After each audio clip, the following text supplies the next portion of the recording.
pelaku pembunuhan ibu dan anak yang jasadnya ditemukan oleh pekerja proyek tanggal 30 Oktober lalu di Penkase Oeleta, Kota Kupang, menyerahkan diri ke Dirkrimum Polda NTT, Kamis 2 Desember pukul 12 WITA.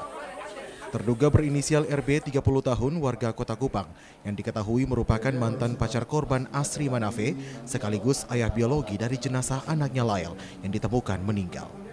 Setelah menyerahkan diri ke Polda NTT, RB langsung dimintai keterangan dan mengaku sebagai pelaku pembunuhan. Namun RB masih ditetapkan sebagai saksi karena pihak kepolisian masih melakukan pencocokan antara keterangan saksi dengan petunjuk dan barang bukti yang ditemukan di TKP.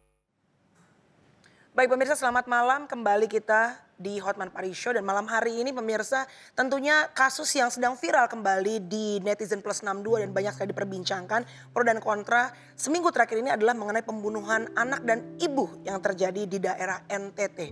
Malam hari ini kami akan membahas secara langsung terutama dari segi angle hukum dari seorang lawyer Hotman Paris. Karena abang juga kemarin adalah salah satu yang juga mengangkat lewat sosial media abang, betul ya? Ya. Kenapa abang akhirnya concern? Karena banyak masalah-masalah yang pasti saya yakin di DM ke abang, tapi masalah ini cukup menarik perhatian seorang Hotman Paris. Kenapa bang? Jadi begini, di Indonesia ini apapun masalah hukum, di belahan manapun, di hutan manapun sekarang ini, selalu pertama-tama rakyat Indonesia pasti Hotman. Ya. Bagi saya itu sudah menjadi beban. Beban dalam arti karena saya tidak selalu bisa membantu. Oke. Bukan berarti saya menolak, tapi kan saya tidak selalu bisa membantu. Baik. Saya sih berusaha bisa membantu, termasuk ini. Tapi kenapa kasus ini dari sekian banyak kasus yang terjadi cukup menarik perhatian seorang Hotman Paris? Kenapa? Sebenarnya tidak menarik perhatian saya, tapi begitu kejadian ini, begitu saya bangun pagi, di DM saya itu sudah ratusan DM. Ratusan WA, ratusan DM. Dari berbagai wanita, dari berbagai laki-laki semua, tolong Pak Hotman, tolong Pak Hotman, tolong Pak Hotman. Kadang-kadang saya nggak mau baca lagi, saking banyaknya. Betul. Ya. Saya setuju banget karena seminggu terakhir ini juga DM aku tuh penuh, email aku cukup penuh, semuanya minta dihubungkan sama Bang Hotman. Benar. Semua minta nomor telepon abang, tapi kan balik lagi ya, seperti tadi abang bilang kan, abang punya keterbatasan untuk membantu semuanya. Ya, oke. Yang pasti untuk mengetahui pemirsa kronologis kejadian seperti apa yang sesungguhnya terjadi, langsung aja di Hotman Paris Show malam hari ini spesial kami sudah hadirkan. Ini dia keluarga dari pihak korban, yaitu Bapak Tian dan Ibu Noldi. Silakan. Selamat malam Bapak. Ya Pak, silakan. Selamat malam Ibu, apa kabar sekarang? Ya. Silakan. Baik, pemirsa sudah bersama dengan kita sekali lagi. Ini adalah keluarga dari pihak korban yang akan menceritakan dari angle versi mereka. Bapak Tian dan juga Ibu Noldi, betul ya? Oke, silakan Abang. Oke, jadi si korban wanita ini saudara kandung ya? Saudara kandung bukan, itu petua punya anak. Oh, pokoknya masih saudara lah. Ya, Umur berapa dia? Dia lahir tahun 90, 91 jadi 30 ya. Oke. Memang bekas pacar dari si pelaku ini? Iya. Oke. Dan sudah punya anak dari si pelaku ini? Iya. Mereka tidak nikah? Tidak, belum. Oke. Terus memang selama ini mereka tinggal bersama atau hanya menjalin hubungan? Untuk tinggal bersama kita keluarga tidak tahu. Apa yang terjadi sampai terjadi pembunuhan yang Anda tahu? Apakah ada terjadi perselisihan? Kalau kita keluarga sih mencurigai ini sakit hati. Yang sakit hati si laki? Istrinya. Istri dari? Ya, istri dari RB. Istri dari yang diduga si pelaku? Ya. Kenapa sakit hati? Ya karena itu dari bulan Juli dia ada WA ke kakak korban, Jack. Ya. Nah, dari situ keluarga berpikir ini kasus perencanaan dan itu udah lama. Karena di bulan Juli ada inbox masuk ke kakak Jack, ada statement-statement yang berbau ancaman. Sakit hati, terus kenapa jadi si pelaku ini menjadi membunuh, itu maksud saya? Kita nggak tahu sampai ke situ, mungkin tekanan, kita nggak tahu. Kenapa? Mungkin dia secara psikologi dia tekanan hubungan dia rumah tangga dia sama istri dia, kita nggak tahu. Ya. Ya mungkin secara tekanan dari keluarga dari istri dia, mungkin dia bisa melakukan. Atau atau bersekongkol mungkin? Atau kerjasama ini kejadian ini memang udah direncanakan bersama. Oke, yang Anda tahu kejadian pembunuhan itu bagaimana modusnya yang Anda tahu? Modusnya itu kita... Kejadiannya di mana, tanggal berapa? Kalau dia pergi dari rumah tanggal 27 Agustus. 27 Agustus. 27 Agustus malam, dia dijemput sama temannya. Dijemput sama anaknya? Temannya. Anaknya juga ikut? Ya, anaknya juga dibawa serta, ya. Terus? Nah, anaknya ikut sama teman ceweknya mau diantar ke rumah tante. Nah, di situ di daerah NTT, kota mana itu? Kupang. Di Kupang. Terus? Kota.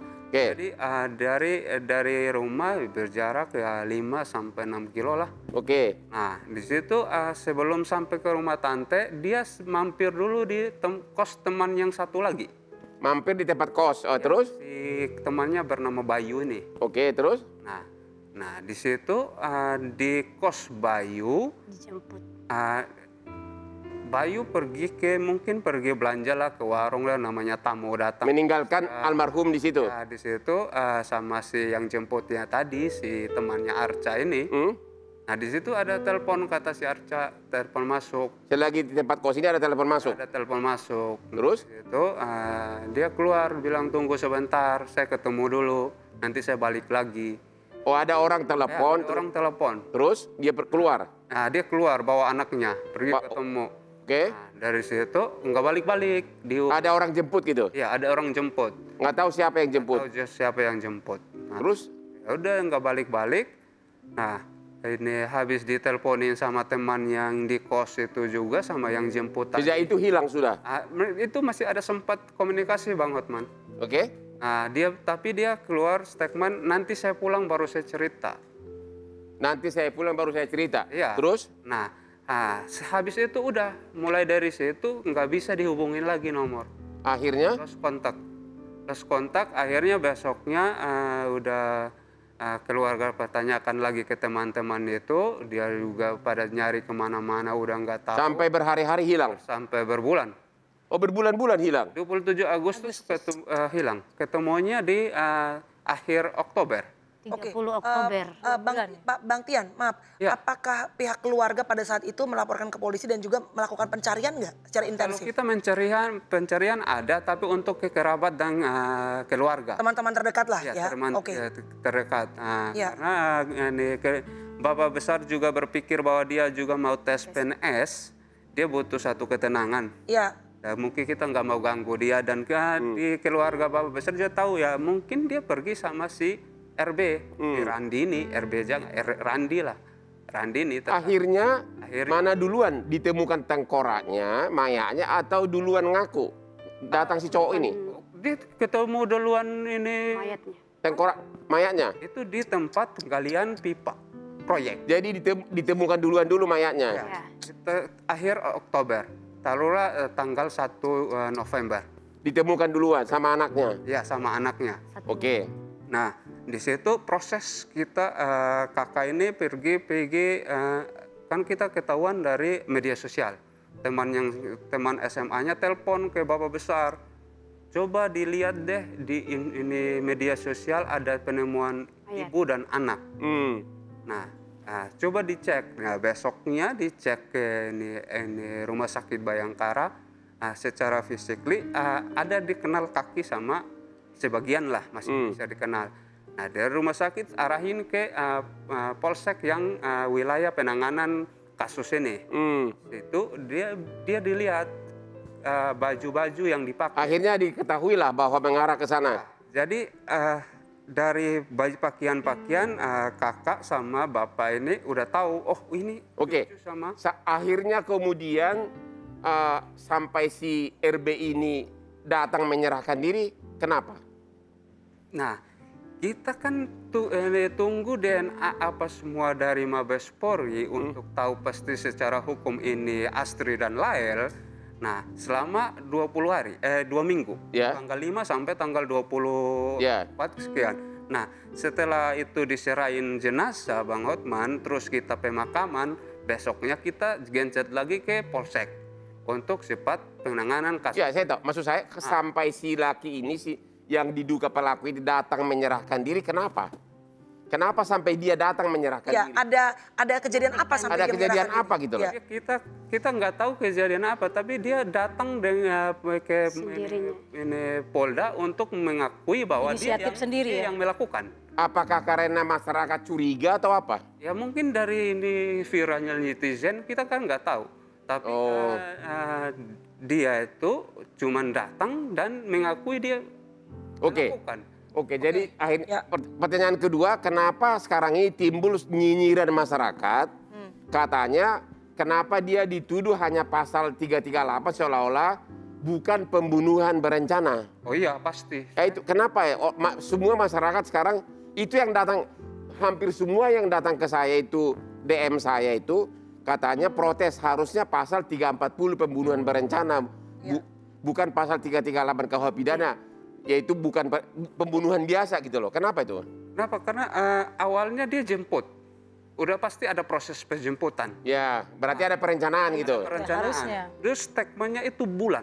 Apanya? Lamanya itu berbulan. Bulan dong baru diketemuin. Ya, dan kemudian anaknya dibunuh gitu loh. Anaknya dibunuh. Nggak mungkin dong ada proses marah, dendam sama anak kan? Dan pengakuan dari tersangka bahwa dia gali. Berarti dia berusaha untuk melenyapkan.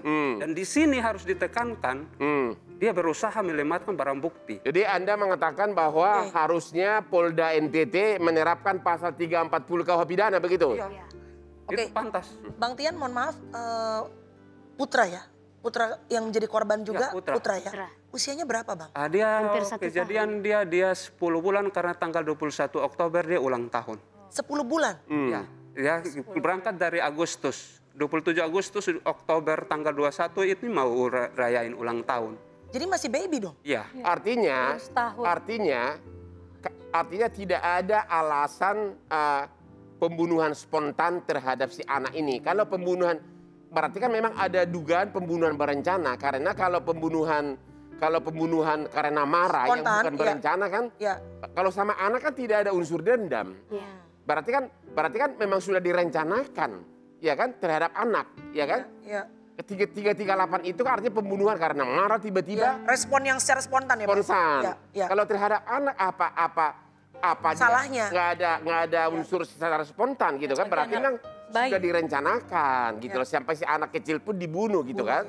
Jadi makanya hampir begitu banyak masyarakat menghimbau Polda NTT agar menerapkan pasal 340 pembunuhan berencana agar bisa dihukum mati atau pembunuh atau seumur hidup gitu loh. Baik, Indah ada pertanyaan dah?